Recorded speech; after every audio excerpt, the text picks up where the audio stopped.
So in 2023, we've had about 500 sales so far in the first 2 months of the year in HRM. And of these sales, we're seeing about 29% that have sold over the asking price and about 40% that sold at asking or over. Now I'm going to get into a lot more detail on this topic, but before I do, if you're getting any value out of this video and you want to see more, please click the like and subscribe to my channel so you don't miss any of my future content. And that'll help push this out to more people like you that might be interested in seeing these types of real estate videos. And if you have any questions about the Halifax real estate market, or if you're thinking about making a move and you want to chat about it, feel free to reach out to me anytime in the Calendly link below my description at a time when it's convenient for you. So like I've said, in the first 2 months of the year, we're seeing about 29% of the listings in HRM that have sold are selling over the asking price. And of these 29%, we're seeing an average of over asking of just under $24,000 on average. Now, these numbers have increased since January. So in the first month of the year, we saw about 25% of the listings on average sell for over the asking price and about 38% that sold at asking price or over. Now, in February, we saw a lot more sales in general. We saw about 47% more sales in February than we did in January. And on top of that, we saw a larger percentage of sales selling over the asking price, which was at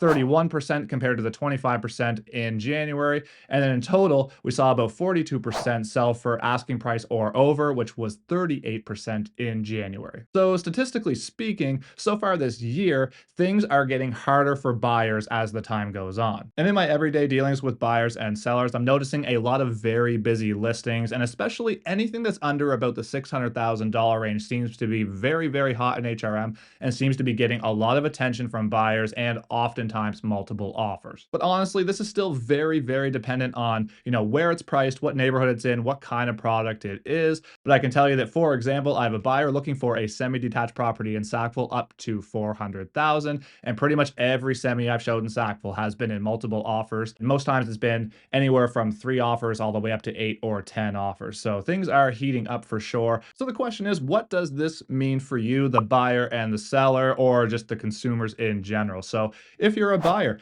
there's a very good chance that depending on where you're looking and what budget and so on, that you will be in a multiple offer situation, about a 29% chance to be exact. So depending on what you're looking for, you should be prepared for this sort of situation, and you should talk to your realtor about what that looks like when the time comes. Now, even though a lot of these listings are selling for over the asking price, it is nothing like it was last February and January. So if you remember, last January and February, we were seeing a lot of listings sell for, 50 grand, 100 grand, 150 grand, or even $200,000 over the asking price.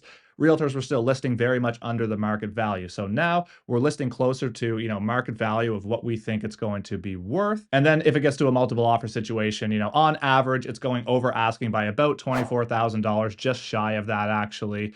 And from there, it might be 5 grand over or 10 grand over, 15 or so on. And the odd case, we're still seeing it going, 50, 60, 70 grand over. But it really comes down to the product and the way it's listed and what neighborhood and, how desirable it is. So there are a lot of variables that control this sort of situation. And on the flip side, if you're a seller, we're still seeing, quite a bit of activity on some listings. It really does depend. So if you're a seller, you definitely want to price your home accurately. And if you do that, you're probably going to see a decent amount of showings, which today's world, I would say is, 10, 12, 15 showings, maybe 20 if you're lucky.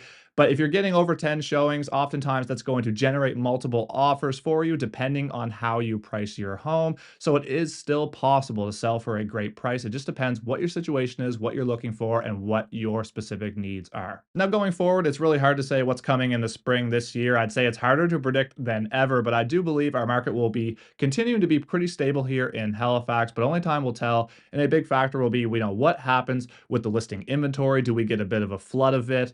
And what happens with those interest rates going forward. So we'll keep you posted as things progress and as the news changes. But in reality, we are, still going pretty strong here in Halifax. We're still seeing multiple offers, of course, and it is still a pretty good time to sell your property. Now, if you're still here watching, I would love to hear from you, especially if you're looking to buy or sell a property this year, or maybe you're in the process currently. I would love to hear about your experience with the market and what you're seeing out there. Of course, I only have limited dealings with this with my own clients and our team's clients, and friends of mine in the industry and so on. So would love to hear from you. I'd love to get some dialogue started in the comments section down below. And if you're still here watching, thank you so much for your support. I really appreciate it. And don't forget to like and subscribe to my channel if you haven't already. And until next time, thank you so much for watching and have a great day.